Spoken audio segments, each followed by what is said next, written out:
day is gone, I'm not so insecure. Opened up the door. Help me if you can. I'm feeling down. Mm. Good morning. Welcome to Morning Coffee with Sandy. Let's see if this gets us all feeling up today, huh? Good morning, good morning, good morning. Good morning, Indy. We had a bad evening last night. I was a little brat. Yeah, it happens. Hopefully today, new week, new start. We'll see if we can make it a nicer day. Yeah. Well, let's see. First of all, no electricity in New Orleans. Over a million people in Louisiana, 100,000 people in Mississippi. So far, thank goodness. I mean, and not thank goodness to the guy who lost his life, but so far only one life left lost from the terror that must have been going through people. Ida hitting ground 16 years to the day after Katrina. I guess it is what you would call hurricane season, and you batten down the hatches and hope for the best. When Indy and I were talking about that yesterday, every place has their natural issues and disasters, and I don't know, got to be prepared, I guess. And you heard it right here. It is Frankenstein Day, and I guess for them it's probably feeling like that. It's because Mary Wollstonecraft Shelley, who wrote Frankenstein, it's her birthday. So today we celebrate her and Frankenstein. I remember seeing the movie of Frankenstein. I don't remember reading the book. Yeah, I think I might have to take a look at that. Let me tell you a story about Frankenstein. Okay, wait a minute. Indy's got a story about Well, Frankenstein. when I must have been no more than 5 years old, and at that point we had three TV channels, right? Right. 8, 6, and 10, and I had seen an ad that Frankenstein was going to be shown on the late night movie channel at 11 p.m., which is of course way past my bedtime, but it looked really fun. So what did I do? I stayed awake. I snuck up. I snuck out to the TV at 11 o'clock and turned it on and watched the Frankenstein movie all by myself. At 11 o'clock at night as a 11 little o'clock. kid, were you scared? It scared the shit out of me. I had nightmares. That was the stuff nightmares were made of. Yeah. Oh my Talking about goodness. Frankenstein. Oh, no wonder they didn't want me to stay up. It was awful. Coming to get you, yeah. He's coming to take you away. Oh. So yeah, it's also now this I think is like a strange coincidence. It is International Whale Shark Day and also National Beach Day. Come on, people, make up your mind. Do you want me at the beach or do you want me thinking about sharks? Because I can't be thinking about sharks at the beach or I won't go to the beach at all. Well, how are you going to feed the sharks if nobody's at the beach, though? Yeah, someone else can be fish food. I am not interested. I'm not interested in being fish food. Thank you very much. I guess sharks are fish, aren't they? Yeah, they are. Okay. Oh, they are, aren't they? It's whales that are mammals, not sharks. Yeah. This is a whale shark, not a shark whale. Okay. Okay. All right. But more important, it's Toasted Marshmallow Day. Not a toasted marshmallow lover, but I love to toast the marshmallows. Yeah. Um, good morning, Stephen. I personally, I think there is something so maybe it's fire. Like Beavis and Butthead used to say, fire, fire's cool. I don't know what it is. I love putting a hot dog on a stick or a marshmallow on a stick and putting it into the fire and getting it all burny. But then I don't want to eat the marshmallow after I do that. No, it's all sticky and icky and way too sweet for me. Anyway, it is Toasted Marshmallow Day, so get out there and do some s'mores. We did that and it was fun. Uh, this is cool. Richard James in the early 1940s. I'm trying to remember what he actually did for a living. It was something totally unrelated. And I read about him yesterday and now I forgot. But It was like something that had to do. I want to say it had to do with fishing, but nah, that wasn't it.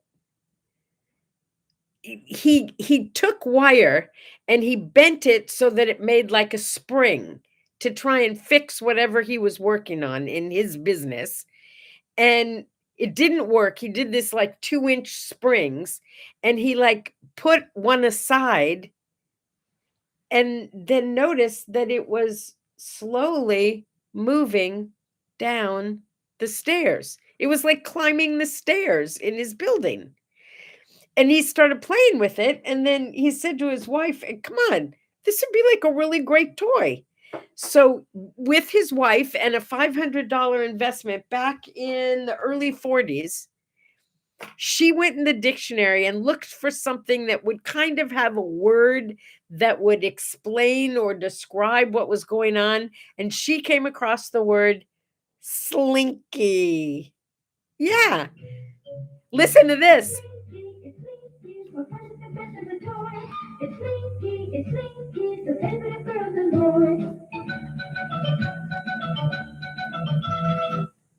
So it's Slinky. And here's what happened.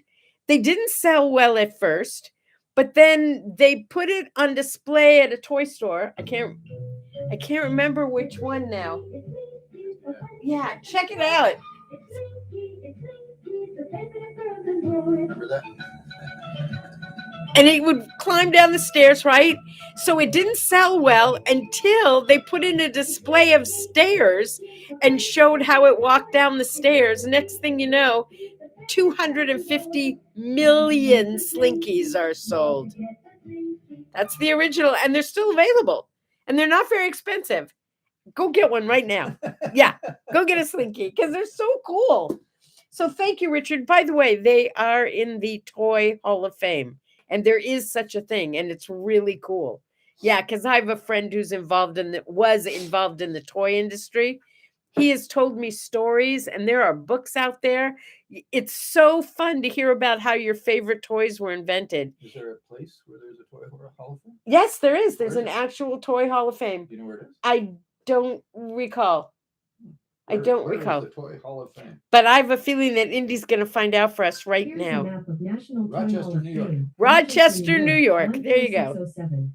Right by the neighborhood of the arts. Yeah, you go. See, I told you. I wouldn't lie to you. Rochester, hotbed of culture in our country. Okay, not even in the 1900s. In 1898, a young lady was born who became a maid. Yes, she became a maid and was famous for being a maid. But she was a maid on TV. And chances are, if you are between the ages of, I would say, gosh, 65 and 80, you knew who Hazel was. She was a made-for-TV maid? She was a made-for-TV maid. Oh. Hazel Shirley Booth. Hey, I'm trying really hard to talk to Indy and not look at him as much because two of you have That's said always a good idea. By the way. two of you have said, "Wow, it seems like we see the side of your face and your ear a lot lately." It's because it's so easy to talk to someone who's right here when you guys are out there. And if I don't see your comments, I don't even know you're there. Let's see what's going on here. No need to look over. I'm used to being ignored. Okay, I'll just look at my notes instead. Oh, you know who else's birthday it is? That's it.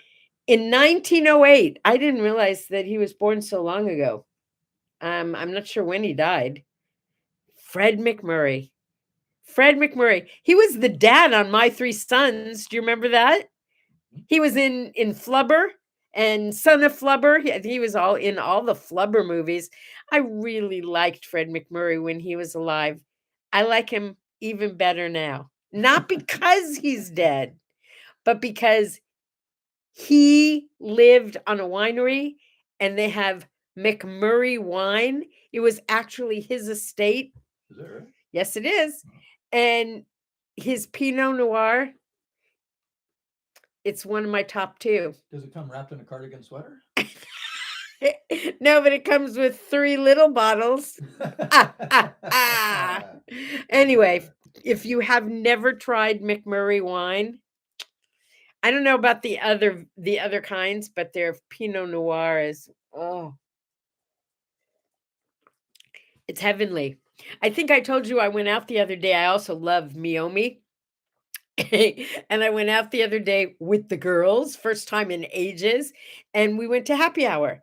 And the only two Pinot Noirs they even had on the label were Miomi and McMurray. And I said, they're my two favorites. I don't even know how to choose. So I didn't. I got one of each, put them in front of me, and then I taste tested all night long. It was really fun. Did you get a doggy wine glass to bring home? I didn't. There was none to bring home. Oh. Ted Williams, baseball player, 1918. We're talking about some old folks today. Yeah. But not quite as old, 1930. Now he's more Fritzy's age. Warren Buffett. Warren Buffett, who is probably just shy of $104 billion. Yeah, quite an investor and also an awesome philanthropist. He's happy to teach you how to invest. He's got books out. We could all be little Warren Buffetts. I don't know about you, but I don't need 104 billion. I'd be happy with 104,000. Why haven't you done that yet? I don't know. I think I have to get his book and find out what he did that I'm not doing right.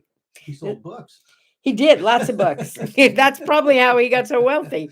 But here's a little known fact. At least I'm assuming it's a fact because I read it on the internet, so it must be true.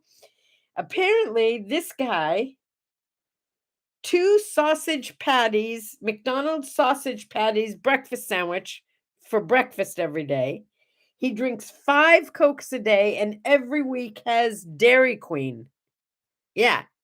And he's still alive. Sounds like me, except for better quality ice cream. It does, doesn't it? I would need Dairy Queen. That is, by the way, in case you ever need to get him a present, that is Indy's favorite. What, Dairy Queen? The sausage McMuffin. Just sausage. Sausage biscuit. Sausage biscuit, right. Just the only difference between Indy and Warren Buffett is the way they spell Indy. That's it. Otherwise, that's the same person. No kidding. Just 2 letters. Oh, but there's one more. There's a caveat to that. What he does every day and how he eats. His company owns Dairy Queen, and they have a controlling interest, I believe, in Coca-Cola and in McDonald's. Just saying. Warren Buffett, happy birthday. I used to eat my own ice cream. That's okay. Okay. That's okay. I mean, I told you. I had a controlling interest in the ice cream I company. told him he is Warren Buffett, just Without the money. spells his name differently. Oh, yeah, and without the money, right? So it's also Jean-Claude Killy, his birthday. Now, who is Jean-Claude Killy? Yes, in 1943. Now we're getting a little bit, he's older, but he was like the French skiing champion of all time. And I kept his birthday in my birthday list because something in my head was telling me there was some scandal with him years ago that I remember so well. And I think it had to do with Andy Williams and Claudine Langer. He tried to ski across Moon River? No. No. And I got all of the names all mixed up. And first of all, if you Google Jean-Claude Killy, but you spell it with an E instead of a Y, you get Jean-Claude Killer. And it tells you all about this guy who pretended for 18 years he was a doctor and murdered his entire family. And it was like, wow, I remembered a scandal, but I didn't remember this. And then I looked at it and it was Jean-Claude Killer, not Jean-Claude Killy. Anyway, apparently, Jean-Claude wasn't even part of the Claudine Langer, Andy Williams thing. She was like, wow, if you read the stuff on her, what a little tramplet. No kidding. I mean, it's a phenomenal, interesting story about what a young, very beautiful young French woman did. Danielle? What? Danielle Gobert? No. Her name was Is I think she's still alive. Claudine Longet. She was married to Andy Williams. Um, her big affair was with Spider Savage, who was skiing in competition with Jean-Claude Killy, which is why that name came up. Anyway, she murdered him. She shot him and she got off. She got off with a $250 fine. Yeah, because she said it was an accident, except that she went bang, bang before she shot him. And they were having problems. And doesn't matter. I'm not a lawyer, but obviously she had a really good one. Okay, so they apparently had nothing to do with Jean-Claude Killy. So happy birthday, Jean-Claude. And I hope those miserable people stay out of your life forever. Also, Jean-Claude was a friend of Vladimir Putin.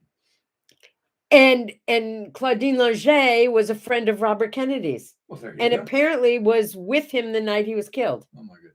Yeah, she was there celebrating with him. Well, I Sirhan, didn't mean to imply anything. Let's go ask Sirhan what he remembers about. Oh, please. So I can't even discuss that. Sirhan, after 50 years in prison, was pardoned. He's out. Are you kidding? Bobby Kennedy is still dead. You heard it here first. Yeah, he's still dead, and you heard it here first. Bobby Kennedy, I will never forget you. Sirhan, I will never forgive you.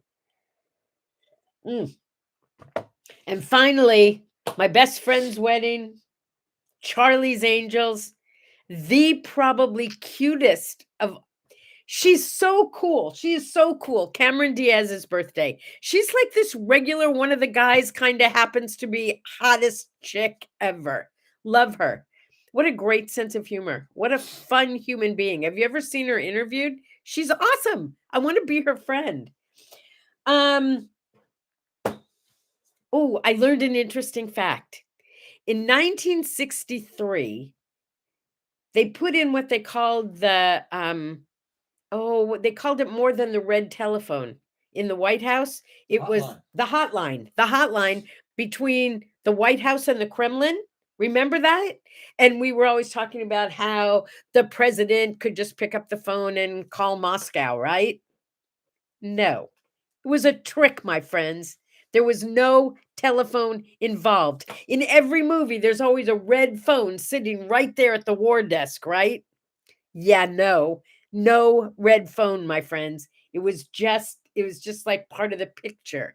It was part of the picture. It was instead a fax machine, a teletype machine, and a princess phone. And a princess phone, right? No, but now today it's a secure email. Yeah. Well, it is now. It was a secure Twitter account, but they've upgraded. I don't, I also got a complaint besides my looking over to Indy too much that you couldn't hear everything he said. So sometimes you probably hear me laugh and you don't know why. I said it was a secure email. And he said, yeah, it was upgraded. It used to be a Twitter account. A secure Twitter account. A secure Twitter account. Yeah, baby. Charles Bronson died today. Not today, but remind me, somebody died yesterday that I really cared about, and I'll tell you about that in a minute.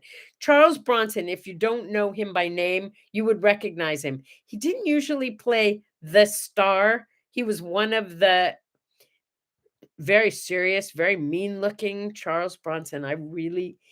He played in an episode of Twilight Zone that was one of my favorites of all times. See if you can Google Charles Bronson on Twilight Zone. Watch that episode. It was really good. So it won't be on Morning Coffee until next year on the official day, but yeah. Do you remember the Mary Tyler Moore Show? Of course you do. Do you remember Rhoda? Of course you do. Yeah. Do you remember Ed Asner? Who doesn't? Ed Asner. He was a good actor. He was a really good actor. I actually met him twice. Two different, totally unrelated occasions. I had a girlfriend who wrote for the show, for the Mary Tyler Moore Show. She was one of the writers on the show, or one of the assistant producers or something. So she invited me to come to a a filming, a taping, whatever you call it. So I got to meet him that day, and he was lovely, absolutely lovely. We sat and had lunch with him, a whole bunch of us, and he was delightful man. And then I was the head of an organization that sponsored him coming to do a one-man show. So I was the liaison, and I got to deal with him in the preliminaries, and then like be his hostess the night of. What a warm, caring, wonderful human being. He always played the kind of gruff boss with a good heart. I think he was just a good heart. Yeah. And his one man show years ago was, he was a giver. He was a giver. Ed Asner, this girl's going to miss you. Thanks for being the person that you were and setting the example for so many other people. Yeah. I don't know how old he was, but he wasn't young. I can tell you that. This was cool. In 1979, a comet hit the sun. Yes, we every once in a while, like every 40 bazillion years, a comet will come to Earth and we'll have a meteor and blah blah, meteorites and okay, so a comet hit the sun in 1979. I'm going to guess that somehow they knew it was going to do that, so it was measured, and it had the same energy as 1,000,000 hydrogen bombs. That's a lot of energy. I thought that was interesting. You don't think it's interesting? I think it's interesting. Okay, but in the oh really, you thought that would work? In that vein, in 1146. Okay, we're going back in time here, kids. Put on your time machine clothes. 1146 in ancient Europe, the crossbow was outlawed. They outlawed the crossbow. Why? Because they wanted to be sure that there would never be war in the world again. How's that working for you guys? Yeah, outlawed the crossbow. What's going on here? What's going on here? Ed Asner was 91. Thank you, Stephen. And I don't remember this, but he was the bad guy. He was John Wayne's foil in El Diablo. Wow. Wow. Oh, there's so much good stuff here. I should have looked more often here. First of all, Fred McMurray died in 1991, the day before my birthday. Maybe that's why he left me the wine. I don't know. And I do know that the Kennedy children asked to have Sirhan pardoned. Actually, 2 of them did. 6 of them opposed it. There were 2 that supported it. There were 6 other Kennedy children who were very much opposed to that. Good to know, because I'm with the 6 who opposed it. I'm sorry. I am not happy about that at all. 6 of his 8 children said, yeah, no, this guy should burn in hell. I'm not sure Sorry. about children, they're children, grandchildren. Children, grandchildren, whatever. I don't know if he had that many. Did I tell you that when he died, I actually wrote a letter to Ethel, to his widow, and I was really upset. I was really upset, and I wrote her a very long letter, because I think you probably remember that when I was a little kid, I represented the city of Skokie, Illinois, the village of Skokie, Illinois, when Robert Kennedy came to visit. Yeah, I think he was campaigning for his brother. That part's foggy, but for some reason, I got chosen out of the whole village to sit on the dais next to him, and I held his hand a whole lot of the time. I was in the 6th grade. He was so my hero.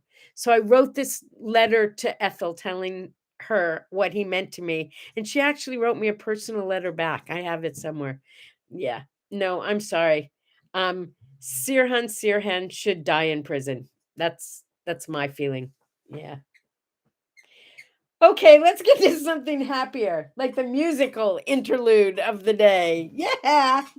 So when I first started looking up today, all I could find was albums that had been released on this day. Like the first record album, this was kind of cool though. Apple Records, the very first album they ever released was it Today in 1968, and it was one that everybody knows. And we opened the show with it. Help. It was Help. That was the first um Hey Jude was on that album. Hey Jude. Hey Jude. Um anyway, the Beatles Help album was in 65. Don't listen to anything I say about music today. Obviously, I'm mixed up. What do you mean? Well, in 68, it was the first record that was released on the Apple label, Oh, yeah, and that was they started their own label. Hey Dude, right. But Hey dude. hey dude. Hey dude, Jude. That might have worked. Hey Jude, but Help wasn't until 1965. What have we got here?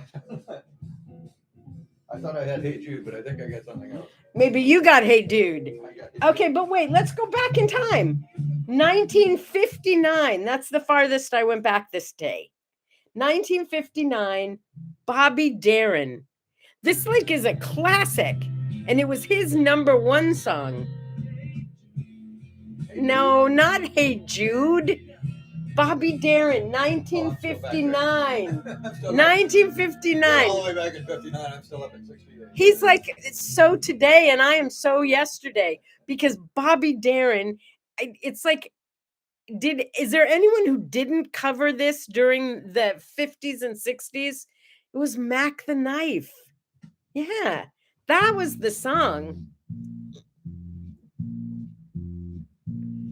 Oh, the shark has. See, we're back to sharks. Pretty teeth, dear. And they paint them pearly white.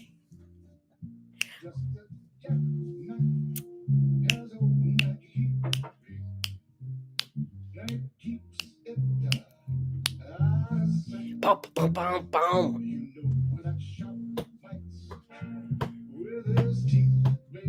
It's a little mellow, but I like it.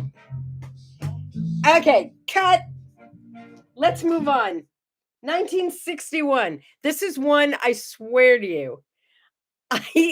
I sing this song while I play tennis. I'm not even sure why, but it must sound like something you say in tennis because it was Gene Chandler, 1961. I don't even remember Gene Chandler.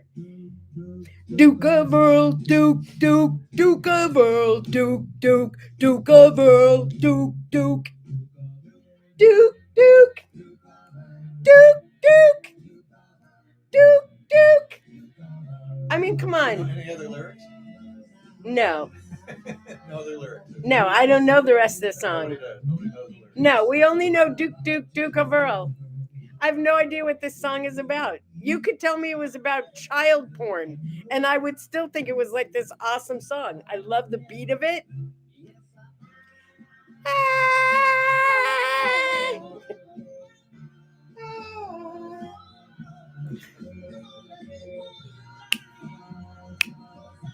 I'm the Duke of Earl. Okay, Duke of Earl, 1961. Let's move on a little bit in time. And okay, we're going to do one more. 1969. We're going to jump up. We're going to pass Help. And we're going straight to the Rolling Stones, who lost their drummer this week. Yeah, but they're still going on tour. Pretty cool. Honky Tonk Woman was number one in 1969. I think Duke of Earl and Honky Tonk Woman, they kind of go together, don't you think? Yeah. Honky Tonk Woman. Again, I think it might be a negative song. I don't recall ever really listening to the words of very many songs. I know I listened to all the words that Rod McEwen ever said, and he kind of did a sing-songy version of his poetry. I loved his words, but when it comes to other songs, I don't know. I guess we'll go out with Honky Tonk Woman because depression can be a really tough thing. because I hope today's word art made you smile, but I also hope it gave you something to think about.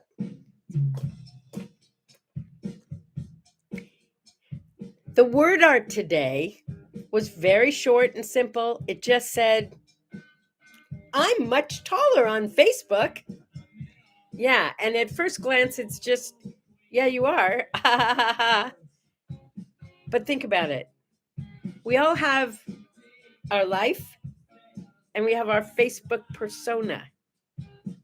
And ask yourself, does my life match my Facebook persona? Am I being real? That's why I like to tell you when I wake up feeling tired or hurting or when I've been a little biatch. We all have stuff. Be real. You got to wonder if you're the person that Bailey thinks you are. Yeah. Yeah, I could never live up to being the person Bailey thinks I am. My dog thinks my poop doesn't poop smell. You know what I mean? That's how good I am. He waits outside the bathroom. Yes, he does. When I go to the bathroom, he sits on the carpet outside the door waiting for me. How cute is that? Yeah. I don't let him in, no. But he still jumps up on the bed every morning at 4:30 and snuggles me. And I think I told you that 5:15, Indy comes in and gives me a squish to make sure I'm really awake and getting up to be with you. And Bailey nuzzles in between our arms. It's so sweet. Okay, we're going to go out sipping, smiling, sipping and smiling to Honky Tonk Woman.